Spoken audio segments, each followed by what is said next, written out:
Before we jump in, just a few words about Roundtable. Roundtable is a ministry of Cross Culture Church. We are based in Melbourne, Australia. For those of you who have attended a Roundtable last year, well, you will have a very different Roundtable experience today. Due to COVID-19, we are now running Roundtable webinar style rather than face-to-face sitting on physical round tables. So unfortunately, there will be no group or table discussion tonight. We do still hope that we can have some level of interactions, and I still hope that you will still benefit from Roundtable this evening. Interestingly, the advantage of running a webinar is that we have people from all over the world attending Roundtable. And tonight, I want to also extend my welcome to those who join us from outside of Victoria, Australia. The last time I looked at the registration, we have people joining from Vietnam, from Singapore, from India, and also from Canada. So welcome to all of you. Just a few housekeeping matter before we start. Please use the Q&A window to ask your questions.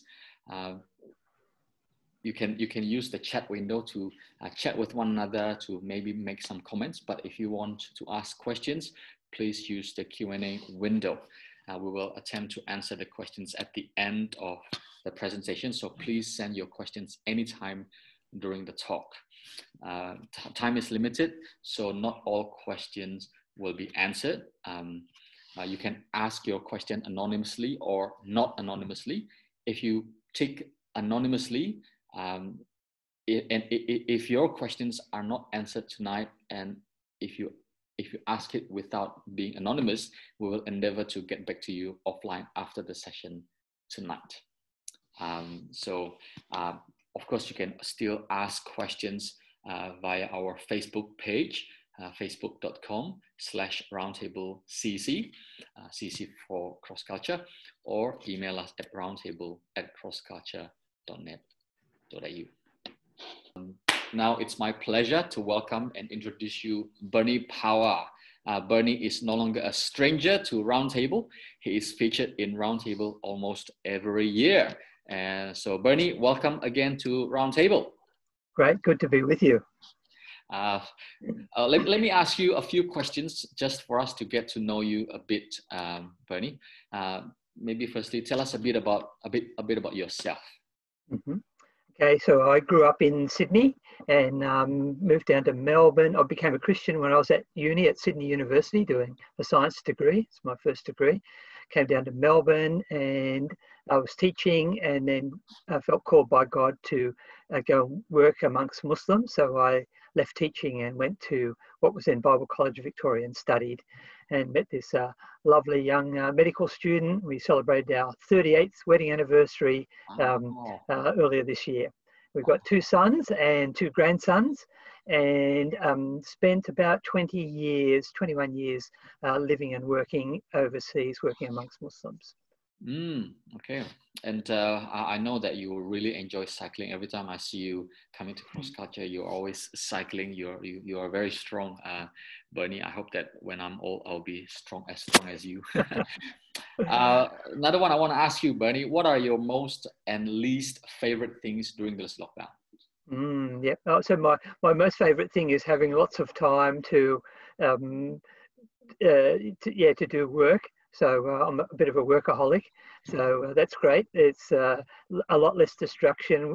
We don't have people coming to the door, don't have go out. So it's quite good. And the least one would be just not being able to have people around for meals. So that's really quite frustrating. We've got friends who are going through hard times and would like to have them around, but it's not possible. Yeah, I think that's really hard. Everyone finds it very difficult not to have meals with people. So I guess last question: what will be the first thing you look forward to doing once this phase of lockdown is over? Well, the first thing will be not wearing a mask outside. I look forward to that. It's really frustrating, particularly even though you don't have to wear one when you're riding a bike. I do anyway, and not wearing a mask will be great. Yeah, yeah. I have to agree with you. It's very difficult to breathe there and while you're walking and stuff. Well, thanks so much, Bernie. I hope that people will get to know you a bit more. Now I'll just hand the time over to you, Bernie, and feel free to take it over. Right, okay. Well, I'll tell you what we're going to do. So I was given 4 questions, but unfortunately I only had the time and space to respond to 3 of them. And so I'll do the first and the second and the 4th one. And I've, to keep myself to time, I've actually made them into movies. So they'll be PowerPoint shows. So you'll basically get what I was going to say, but without all the things that I get carried away with. So I'll start with the first one.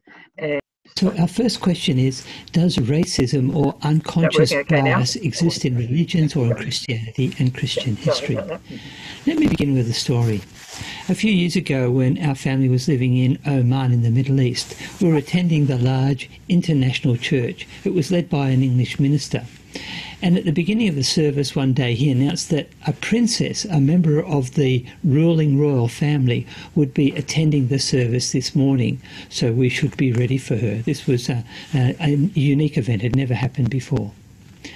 After the first hymn and during the announcements, the back door opened and in walked a lady completely dressed in black from head to toe, as was the local dress, but she was covered in gold. She had an exquisite gold headband hanging over her face, and we couldn't see her face.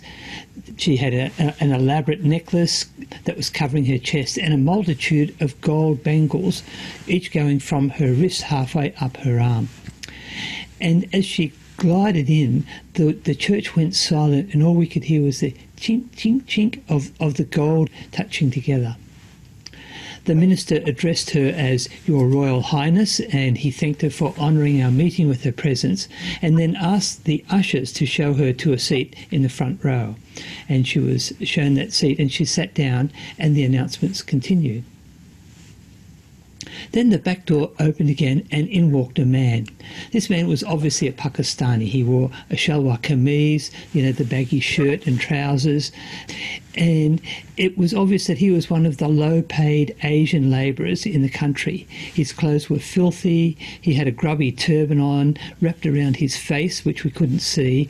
And he was carrying his only tool of trade, which is a wooden stick broom, which was used for cleaning toilets.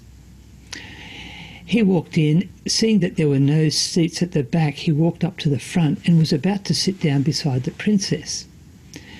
And the minister immediately challenged him and asked him what he was doing. And the man spoke initially in Urdu and then in broken English. He said, "Please, sir, I've just come to say my prayers."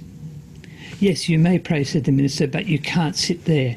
Could someone please show this man a seat up the back?" And the congregation immediately went silent again. They were shocked at the minister's attitude and his tone of voice.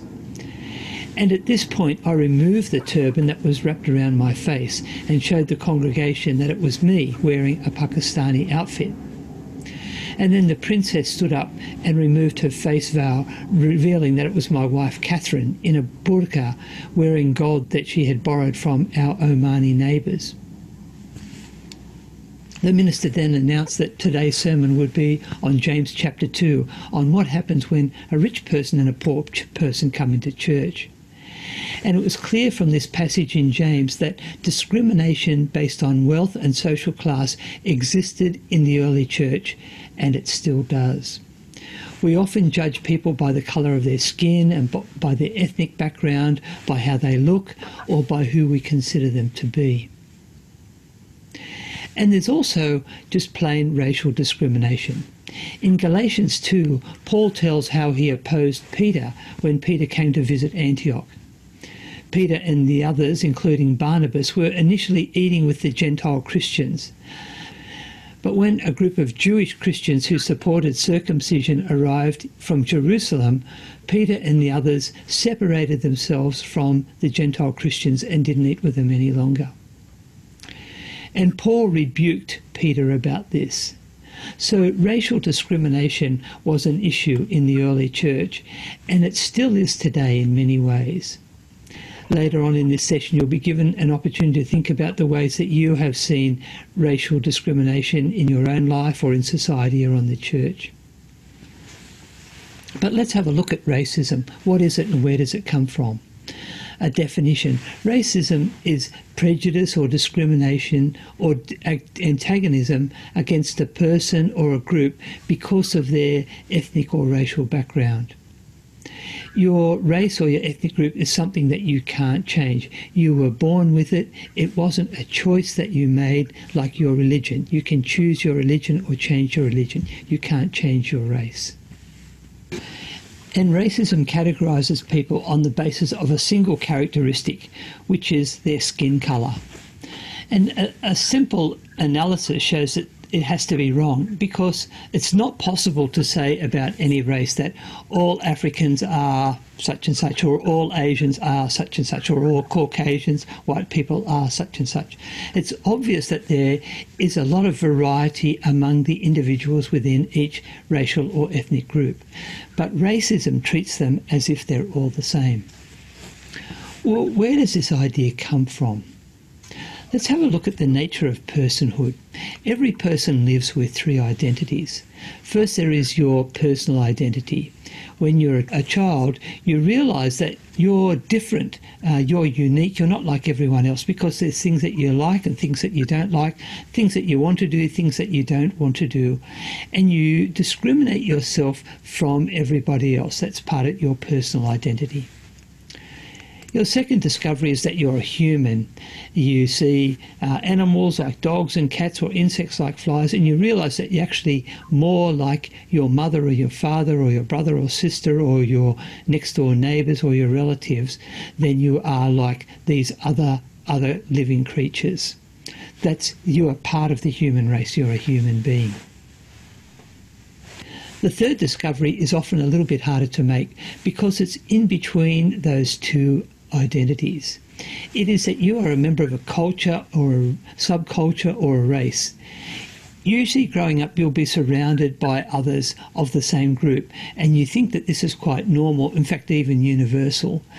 But then you come to realise there are people from different cultures, from different races, and they are different from you, even though they are still human beings.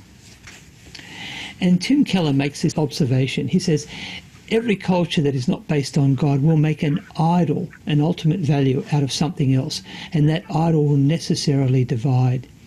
If my highest love is my family, then I'll privilege my family over others. If it's my business, my racial group, or my individual selfish interests, I'll privilege my race or myself over other races and selves. And the result of sin is that humanity becomes divided into racial and cultural segregated ghettos that cannot understand one another. Some of these ghettos are created for less powerful groups by the more powerful. So needless to say, based on this definition, we'll find racism at every place in every time in history. Richard Lovelace, in his book The Dynamics of Spiritual Life, says, people come naturally to hate other cultural styles and other races in order to bolster their own security and discharge their suppressed anger. They fix upon their race, their membership in a party, and their culture as a means of self-recommendation. The culture is put on as though it were an armour against self-doubt, but it becomes a mental straitjacket. It cleaves to the flesh and can never be removed except through a comprehensive faith in the saving work of Christ. So on this basis, we can see that racism and unconscious bias exist in the church. They have right from the beginning. They still do today. We find them in every religion. We find them in every place and at every time in history. Should it be like this? I don't think so. Expand. There are clear signs in the Bible that racism is not and never has been God's intention. First of all people, no matter what their race, are created by God. It says in Isaiah 19, the Lord Almighty will bless them, saying, blessed be Egypt, my people, Assyria, my handiwork, and Israel, my inheritance.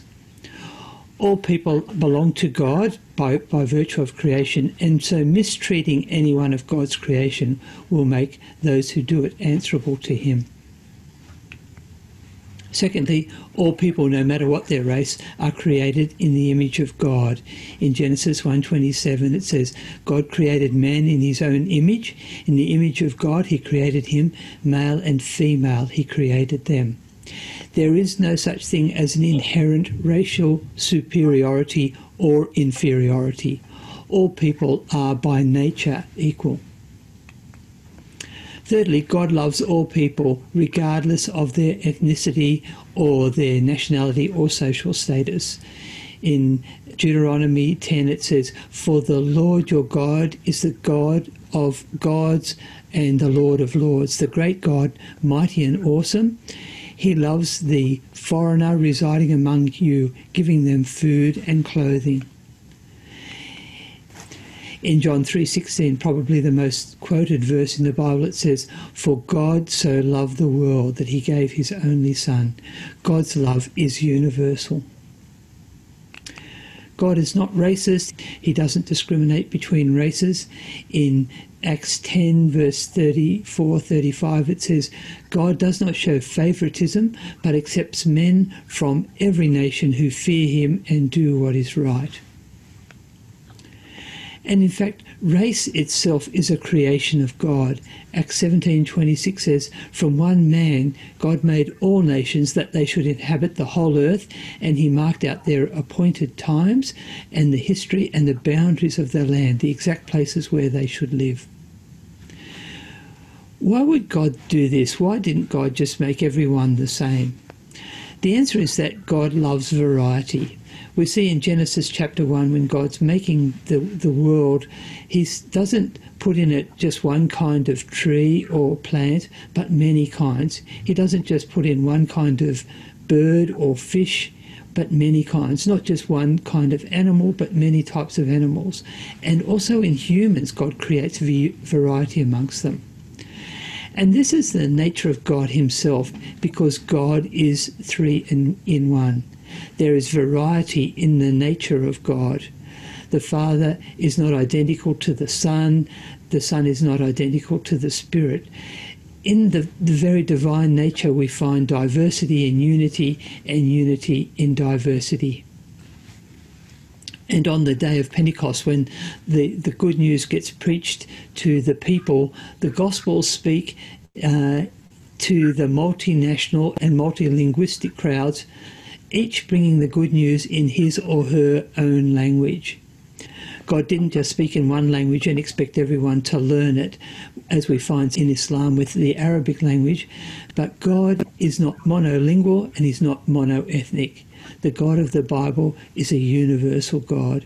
He doesn't discriminate between races, and neither should we.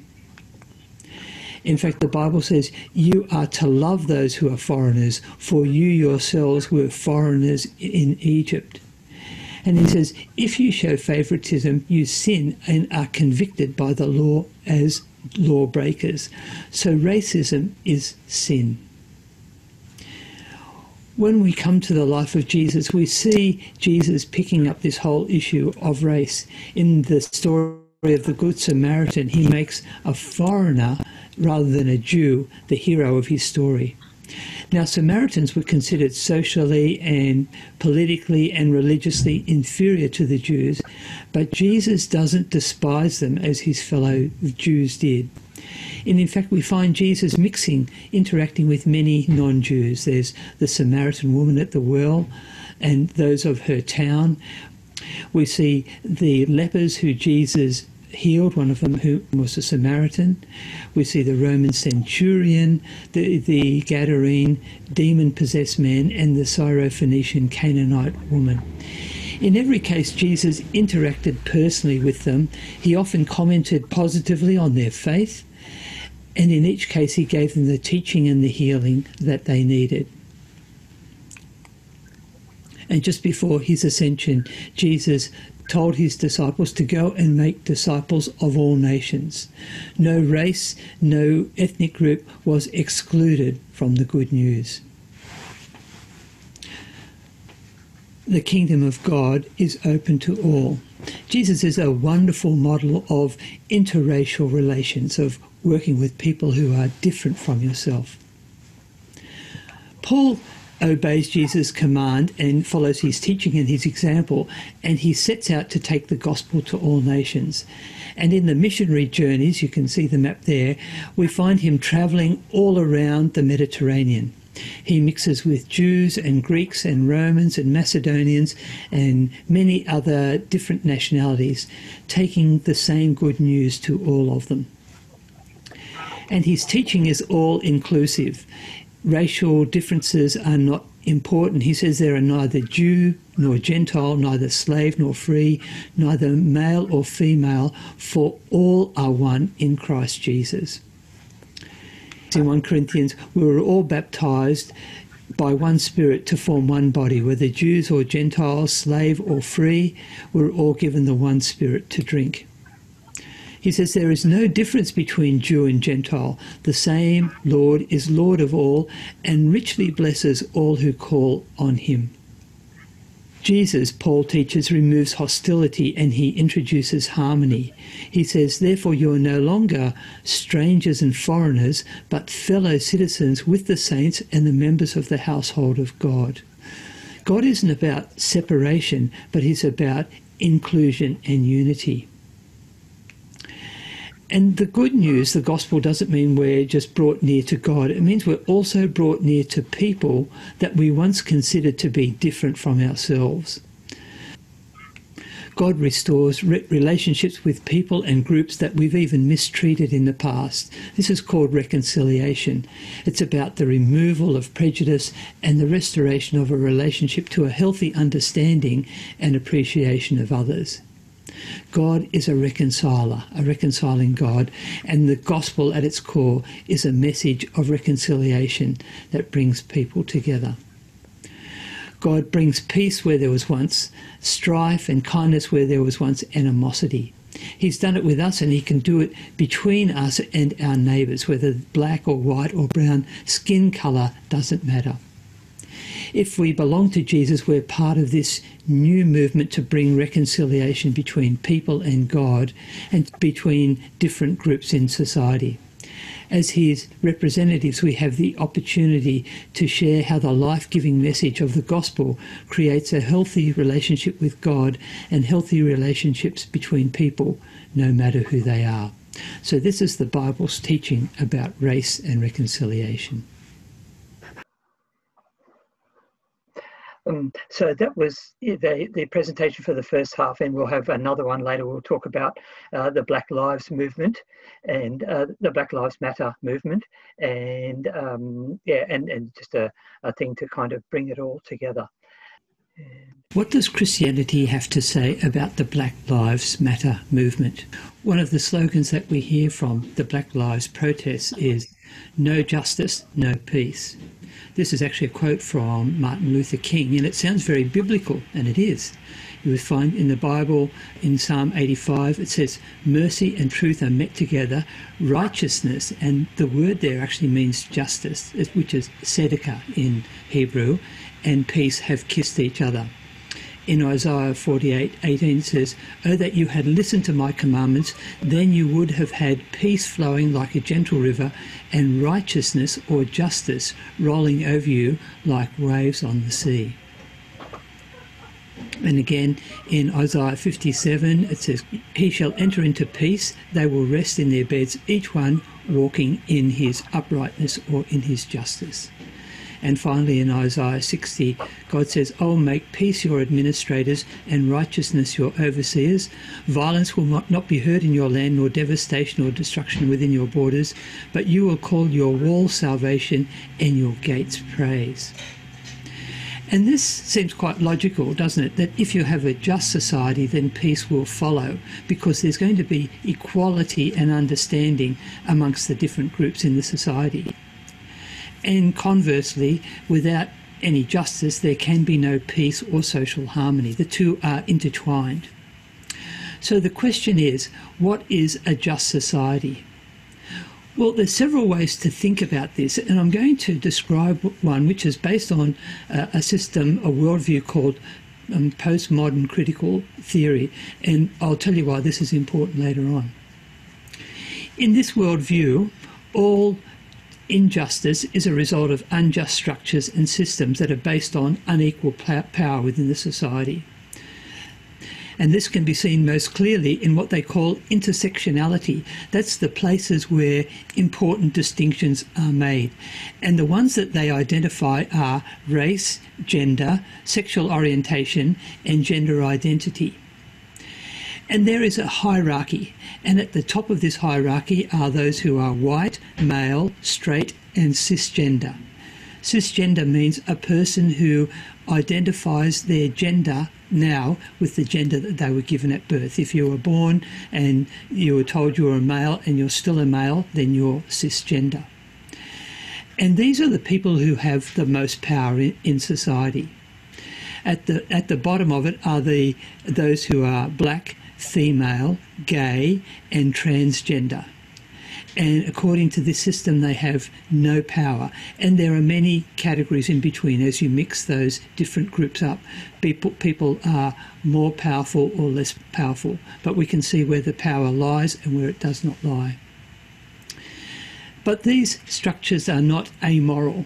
According to this worldview, each category towards the powerless end of the spectrum, the bottom end, has a greater moral authority and a greater ability to see things the way that they really are. Because these are the people who have experienced discrimination and exploitation in their lives. By contrast, those at the top of this hierarchy have no moral understanding and no moral authority. And so only powerlessness and oppression bring high moral ground and true knowledge. And therefore those with more privilege must not enter into debate with those who have got less privilege. They have no right or ability to advise the oppressed because they're blinded by their social location.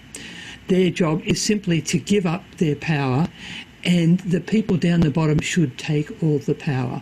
So there needs to be a reversal of all of the power structures that there are for justice to be put in place. And the way that power is exercised is through language, through what they call dominant discourses. This is any truth claim which is grounded in supposed reason or science or religion or authority. And their view is that language doesn't simply describe reality, it actually constructs or creates reality. And the power structures mask themselves behind the language of rationality and truth. And so we see academia hiding behind unjust structures by talking about academic freedom, and corporations maintain their power by talking about free enterprise. Science is able to exploit others by using terms like empirical objectivity, and religion does the same when they talk about divine truth. All of these seeming truth claims are really just constructed narratives designed to dominate, and as such they must be unmasked. And so reasoned debate and freedom of speech is therefore out because it only gives unjust discourses airtime. And the only way to reconstruct reality in a just way is to subvert these dominant discourses, and this requires control of speech. And so we see the growth of cancel cultures, we see the shouting down of different points of view, so that these powerful voices are not allowed to have a word because they don't have a right to speak, because they put this unjust system in place. And according to this system, they say it's an illusion to think that any individual can carve out an identity in any way different or independent of others in your own racial or ethnic or gender group, because the system will not allow you to do that. And in fact, the only real identities and rights are those that belong to your group. So guilt is not assigned on the basis of individual actions, but it's assigned on the basis of group membership and social or racial status. So those who are powerful are always going to be the ones who will be in the wrong. Those who are weak and oppressed will always be right in whatever they do. Now, you might wonder why I've talked about this, but if you read the manifesto of the Black Lives Movement and their policies, and they're all online, you can go and have a look at them yourself, and I'll put up some references for you to do that, you'll see that they actually hold to this postmodern critical theory idea. Two of the co-founders, there were three co-founders of the Black Lives Movement, a lady called Patrisse Cullors and Alicia Garza, have admitted that this is their view. Patrisse Cullors said, "We actually do have an ideological framework. We are trained Marxists. We are super versed on sort of ideological theories." So when we look at their website, we can see that they're not just about racial equality. In fact, they want a complete overthrow of the social, economic and political order. On their website it says, "We're guided by a commitment to dismantle imperialism, capitalism, white supremacy, patriarchy and the state structures that disproportionately harm black people in Britain and around the world." And as part of this, they propose the destruction of the natural family. Their website, under the heading "What We Believe," it says, "We aim to disrupt the Western prescribed nuclear family structure requirement." They also advocate an alternative way of maintaining sexual identity. They say, "We foster a queer affirming network. When we gather, we do with the intention of freeing ourselves from the tight grip of heteronormative thinking, or rather the belief that all in the world are heterosexual." And they also aim to dismantle cisgender privilege and to uplift black trans folk. So these are part of their manifesto, their beliefs that are put out there in the public arena. Clearly, the Black Lives Movement has bigger, all-embracing objectives than simply improving race relations or stopping racial injustice. And so we're actually seeing many black people, such as the commentator Candace Owens in the US, refusing to support the Black Lives Matter movement because they see its agenda as racist. They see it as sexist and divisive, and that it simply wants to promote what they call a neo-Marxist socio-political culture. She said the left wants to trap black people to this idea that they are victims. They do not want black people focused on their future. They want them focused on their past. And here in Australia, Indigenous woman Jacinta Price also opposes it because it's very selective in the causes or the cases that it will pursue. And you can see this newspaper article. She says they're not interested in Aboriginal deaths unless the Aboriginals are killed by white men. And she goes on in the article to point out that actually most Aboriginal deaths are caused by other Aboriginal people fighting against each other. And the Black Lives Movement isn't really helping at all in this. The rugby league footballer Israel Folau refused to kneel when they were honouring the Black Lives Movement at a football game, and his reasoning for that was that he kneels only to God. He's a committed Christian. He, like the others, oppose all racism and oppression of anyone based on the colour of their skin, but they regard the Black Lives Movement as a negative contributor to this whole movement. They refuse to identify with the Black Lives Matter movement because they think any support would implicitly endorse the greater objectives which we just saw outlined. And in the US, black leaders, Christian leaders, have got the same attitude to the Black Lives Movement. Here's some of them who have come out publicly in their opposition to the Black Lives Movement because what they see as its anti-Christian basis. In Australia, the Black Lives Movement has gained major support from groups like the Socialist Alliance and the Social Alternative, who actively oppose Christian individuals and the Christian worldview. So it's pretty tricky ground to negotiate. How can we as Christians affirm the Black Lives Movement stance against racism and social injustice without appearing to endorse all the things that the Black Lives Movement stands for, or the official Black Lives Movement stands for? This is what Miki Addison writes, she's an African-American lady. She says, I can support working with people on a common cause, even when we disagree on secondary issues. However, when the primary issues are inextricably linked to secondary issues that also happen to be some of the greatest spiritual battles that I fight, she works for the American Family Association, those issues cannot be ignored. But I would suggest that sexual revolution, gender confusion and dismantling the family are not secondary issues for the Black Lives Matter movement. I believe they are equal to the movement's well-televised justice work.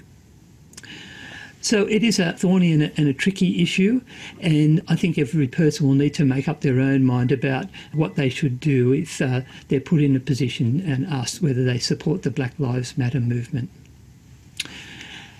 As we saw earlier, race is not something that's meant to divide us. In fact, it should cause us to glorify the God of variety, the God who created all of these amazing different races.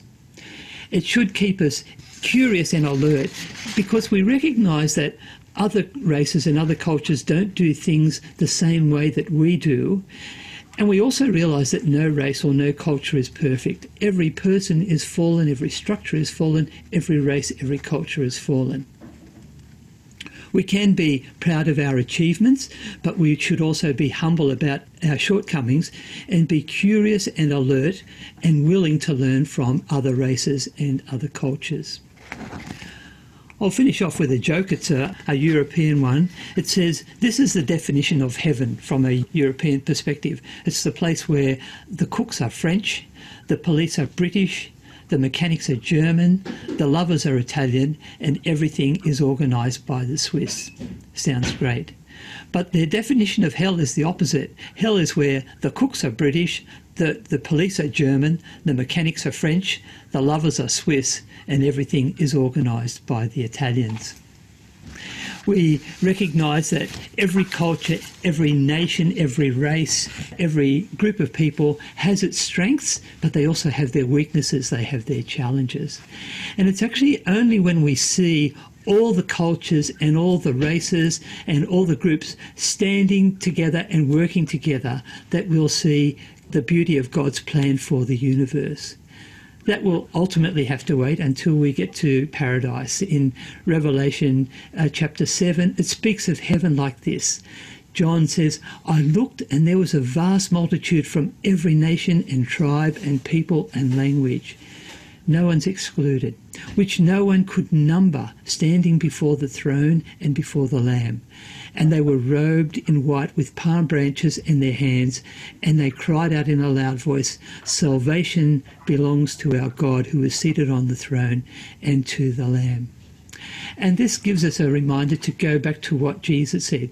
Go and make disciples of all nations and baptize them in the name of the Father and of the Son and of the Holy Spirit, in the name of the God of variety, the God who loves variety, the God who created variety, the God who made us all different. And so we've got a task to do, and we look forward to this image of Revelation when we can stand there with people from every tribe and every tongue and every nation and worship God together. So let's go and do it. Thank you. So that's what I've prepared. I was going to do stuff on slavery, but didn't have time to put that together. Maybe another time we could talk about that. So just to give you a bit of a rundown, some understanding of some of the issues, some of the philosophical issues, as well as the theological ones. So I'm happy to try and answer any questions that people might have now that they want to bounce up to me, or any comments that people have. I'm very happy about that. Thanks so much, Bernie, for preparing those videos, and thank you so much for putting your time to it. And I thought maybe I will maybe throw you some of the comments, and also maybe you can comment back while waiting for more questions to come in through the Q&A window.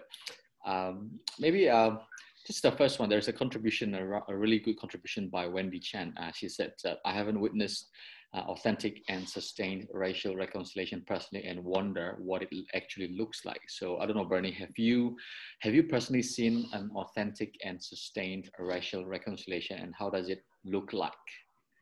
Yeah. So when we lived overseas, we were, of course, missionaries, and we worked in multiracial teams, multinational teams. So we had people from South America, from Korea, from Singapore, Hong Kong, from Holland, Germany, Britain, Canada, Australia, the US. Yeah. So, and the way that they worked together was really quite encouraging. And I suppose it was that we were a self-selected group. We had all gone there for the purpose of the gospel, and we expected that we would need to make adjustments in working with others. And it was just a great way of just God bringing together people who were really quite different, not only in their cultural background, but also in their personalities, in their interests and their desires and their skills, and that we were able to work together and contribute in the team pulling together. So that was probably the place. And on Sundays, or usually Fridays, we would go to an international church where you had an even broader mix of nationalities and races. And that just so reminded me of that passage in Revelation 7, with people from every tribe and tongue and nation standing and worshipping God, and doing that together. So that was probably the place where I've seen it the most. Thanks so much, Bernie. Another comment by Alfonso. He said that I go to a church where we have some brothers and sisters from different African countries. It was sad for me to find out that among these groups, there are still differences. I believe it's all about if you have surrendered to the Lord and still learning and growing in the Lord. Oops. I believe it's all because you have surrendered. Yeah, it's okay. I believe it's all about if you have surrendered to the Lord and or still learning and growing in the Lord. Because if you are united with the Lord, there should not be any difference. That's an interesting comment, Bernie. And you also mentioned that in heaven, there are still actually tongues and languages and cultures as well. So how do you reconcile the two? To what extent there should be differences of cultures, and how much the different cultures should be accentuated in churches while we are here on earth? Yeah, and I don't think that, that they all need to be the same. We don't all have to agree on everything. And, even within if you go to a monocultural church, you're going to get that variety. So that's not an kind of an expectation or a desire or something necessarily to aim for. It's recognizing difference and celebrating difference. And also, because what that means is that you have different ways of doing things and you can respond to different approaches. I'll give you an example. In our team in Yemen, we had a Dutch lady, and she was like most Dutch people, was very straight and to the point. And she was really quite blunt. And that was great because she attracted to herself a whole lot of the people. She wouldn't wear a headscarf, by the way. We didn't make a rule about it, but all the other women in the team wore headscarves because most of the local women did. And it was a sign of modesty. And she said, no, I'm not going to do that. But it did attract to her people from the Yemeni community who were really struggling with it and wanting to kind of rebel against it. And she was a kind of a model for someone who did things differently. Whereas other members of the team, female members, would wear their headscarves, and that actually gave them entry into different kinds of houses. Women who were a lot more socially conservative or considered themselves to be modest would accept these women in because they were covered the same as we were. So the fact that we didn't have uniformity in the team was a strength. And that was quite a positive thing. We also had like Korean people. I was the team leader, who were very kind of deferential to you, but the Dutch and the Australians not at all. You're Bernie. The others would always call me, Mr. Power or Dr. Power or Sir Bernie or something like that. The others would just call me Bernie, and that was okay. And I understood that this was coming out of their cultural background. Thanks, Bernie. I hope me referring to you by the name Power Ranger doesn't say anything about my culture, but anyway.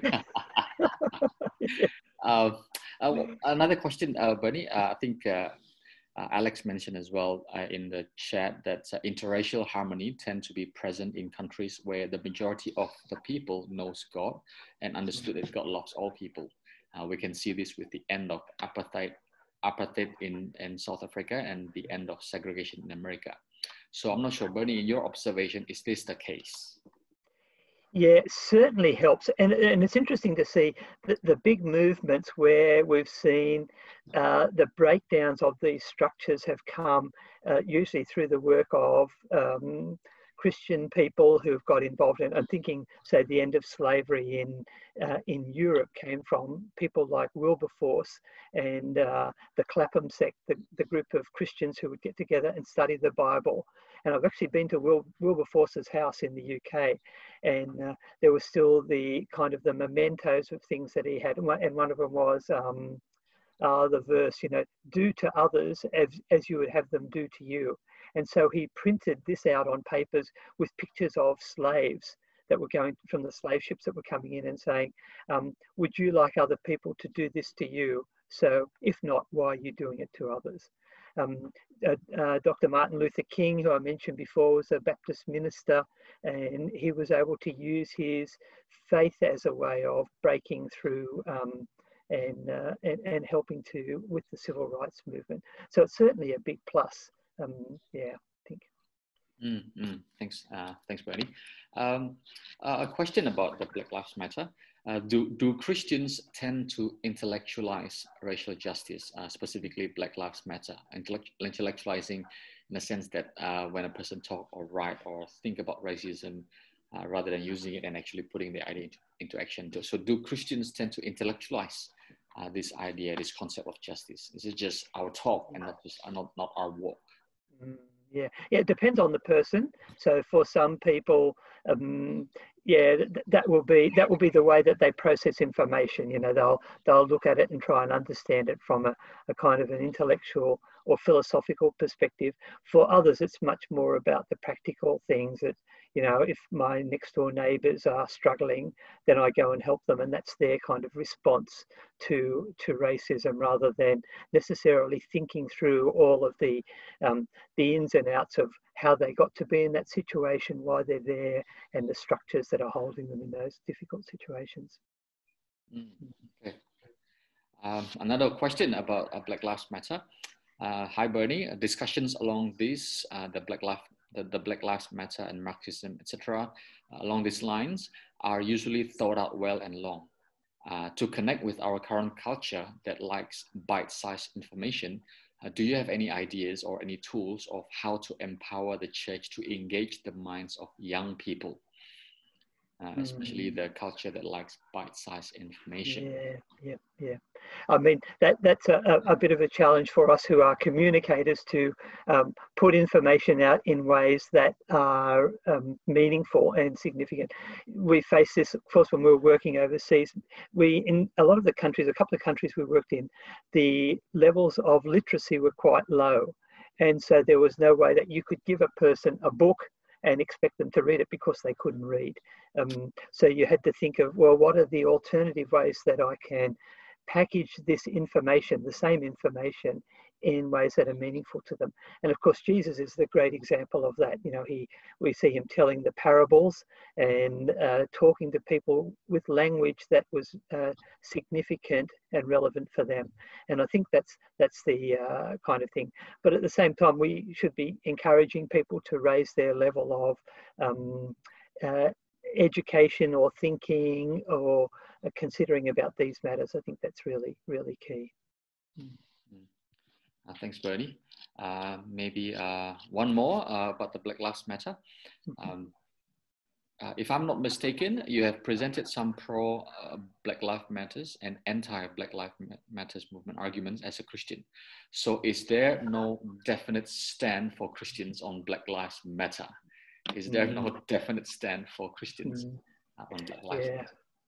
It was interesting. So an equivalent was Dr. Martin Luther King, when he was involved with the civil rights movement in the 1960s. Some of the people who wanted to work with him were the communists.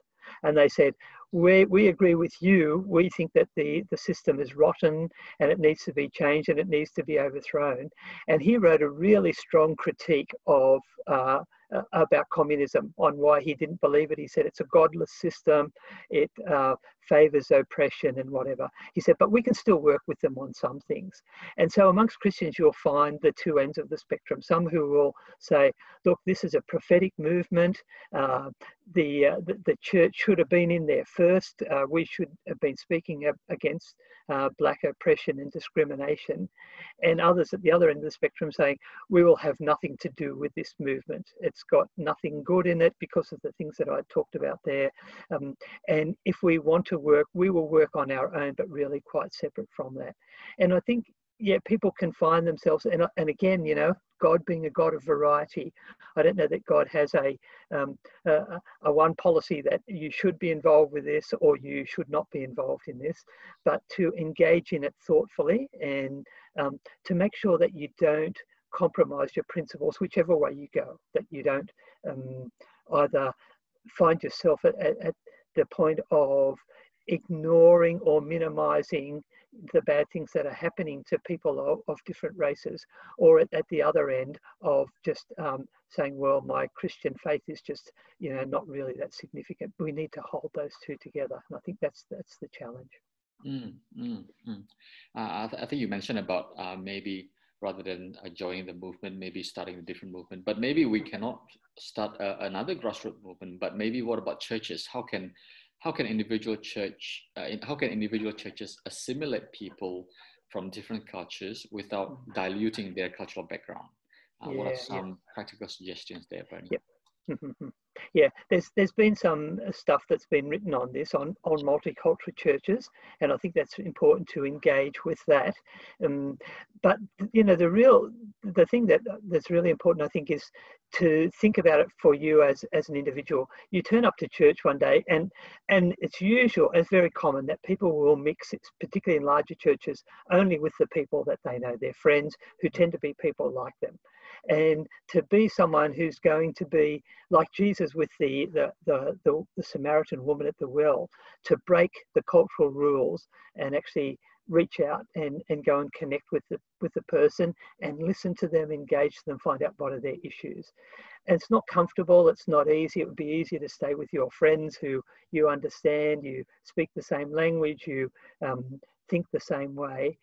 But I think that's part of the challenge. And when, you know, Jesus said to the disciples, go and make disciples, or to the apostles, go and make disciples of all nations. You know, they thought, good heavens, you want us to go and mix with these dirty Gentiles? That would have been a really difficult thing for them to do, but they did. It took them 10 years to get out of Jerusalem. It wasn't until the persecution arose that they actually left the city. But I think, yeah, that's an important challenge for us. You know, Jesus came down from heaven down to earth, and that was a pretty big culture shock for him, I'm sure. But he did that for our sake, and I think that's the call that he says, as the Father sent me, so I send you. So we can do that in small ways, or we can do it in big ways, and, you know, pack up and take your family off overseas and live in quite a different culture and learn a different language. Or as God brings people from different cultures into your country, you can start connecting with them. Thanks for that. There are a couple of interesting questions in the Q&A window. So let me ask you this one, Bernie. In the world today, we see a more increasing narrative of West versus East, as represented in the soft power war between America and China for the position of global dominance. Each claim that their culture and beliefs are best in order to maintain a peaceful and just world order. Do you believe that there's actual objective superiority in various world cultures represented by different races? Yeah, and as I mentioned before, I think every culture is fallen. So there's no such thing as a perfect culture. Some do some things better than others. For example, in the Middle East, they were just brilliant at looking after old people. They had this real strong sense of commitment, and they looked towards older people as the repositories of wisdom, and they treated them with dignity. Whereas in the West, that's not an issue. You know, that's not the way that we deal with older people.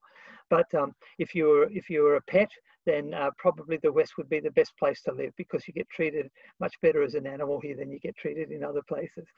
And so each of them, and you've got legal systems, political systems, and they have, each of them has got their strengths and weaknesses. And I think it's important to be proud of your strengths and to be open about them, but also to be humble and honest about your weaknesses and be willing to look for them and to work with them. And so when we look at the West, we can see some things it does really well and some things it does really badly. And we can call those out and say, you can be better.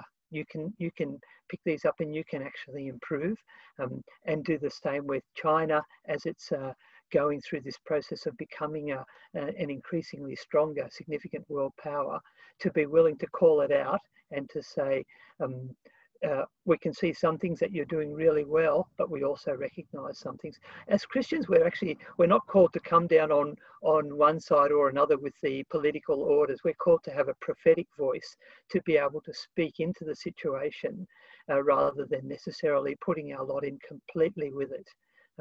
That doesn't mean we're going to be totally countercultural or seek to bring down the system, but we certainly will always want to maintain some kind of independent voice so that we can speak into that with some integrity.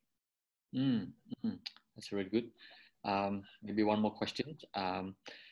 From your experience, Bernie, because you mentioned about living in various countries in Asia and also in Middle East as well.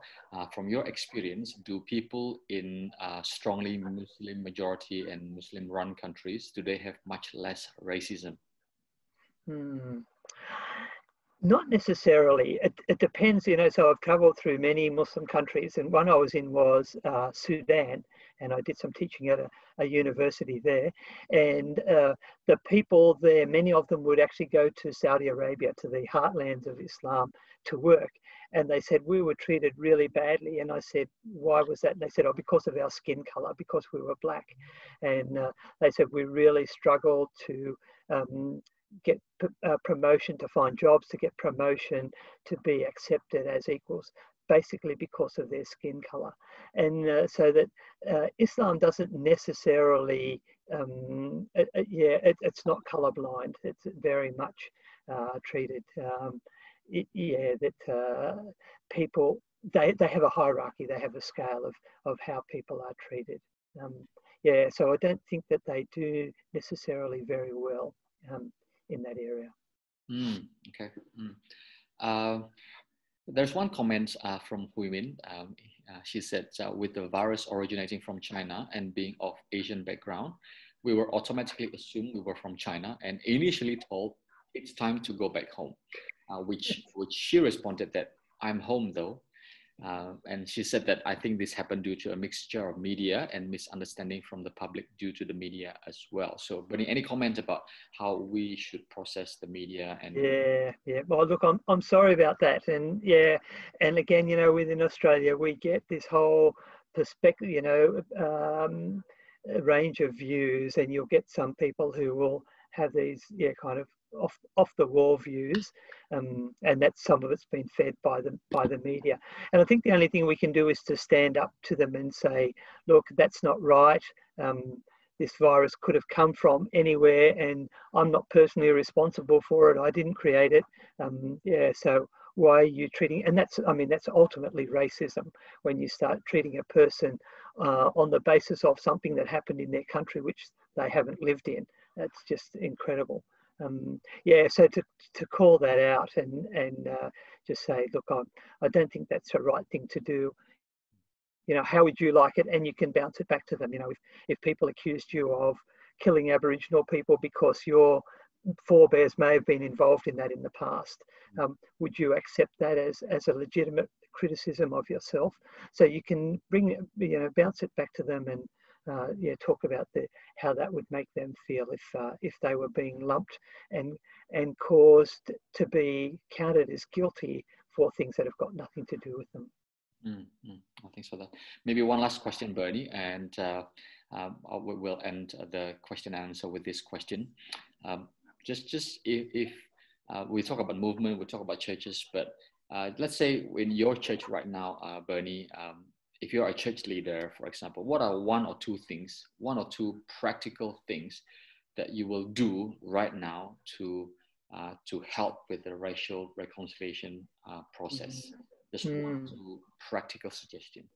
Yeah, okay. Now, I'm not a great fan of quotas, saying that, on the leadership, we should have 50% women. In fact, in our church, we've got 5 leaders and I'm the only male. The other 4 are all females.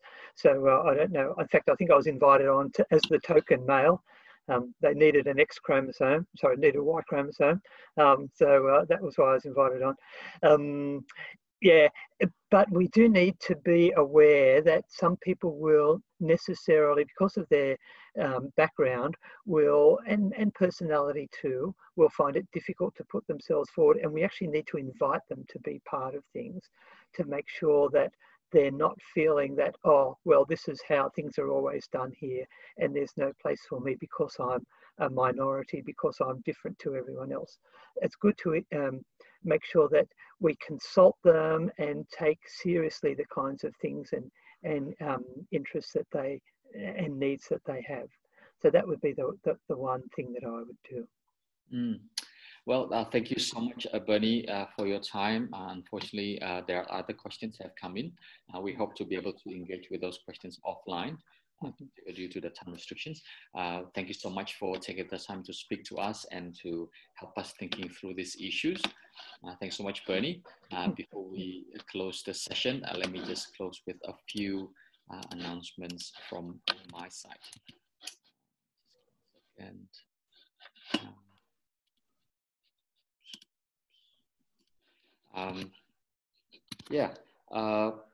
well, the next roundtable is actually on the topic of Christianity and climate change. Around that topic, we are still refining the topic itself, the title itself. What does the Bible have to say about climate change? What does the Bible say about this world, about creation, and about our responsibilities when it comes to caring for the environment? Andrew Laird from City Bible Forum is going to help us think through these very relevant issues. Please register and attend our next roundtable. It is on the 14th of October. It is still in 2 months' time, August, September, October, yes. But it's not too late to register. We'll open the registration as soon as possible. At the moment, if you go to that link, it will still go to the registrations of this current webinar. So we will open the registration as soon as possible. Please like our roundtable for more information about the next event and also about roundtable in general. As I mentioned in the beginning, Roundtable is a ministry of Cross Culture Church in Melbourne. If you want to check us out, please visit our website, crossculture.net.au. You're welcome to tune in to our regular Sunday service online, both in English and in Mandarin. And if you live in Melbourne, and if you know anyone who needs assistance during this COVID-19 crisis, please visit crossculture.net.au/coronavirus. We are more than happy to assist in any way. And if you happen to watch 9 News last Sunday, Cross Culture was covered in the news because of our effort to help people who are going it tough. We open our chapel every Sunday from 1 o'clock to 3 o'clock in the afternoon. If you want to come and get some free groceries, as well as if you want to have someone to chat to. And if you are a university student, we want to invite you to our student ministry at Cross Culture. Please visit our Facebook page or join us at crossculture.net.au/stepzoom. And finally, as you leave the webinar today, you will be redirected to a short feedback form. We would appreciate if you take time to fill it out to help shape our future roundtable events. Especially we are thinking about how to make it even more interactive.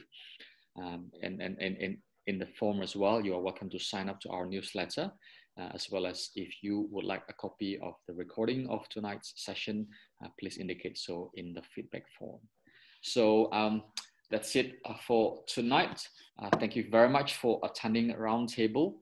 We look forward to having you at our next Roundtable event. Thank you again, Bernie, for spending time for ministering to us in Roundtable tonight.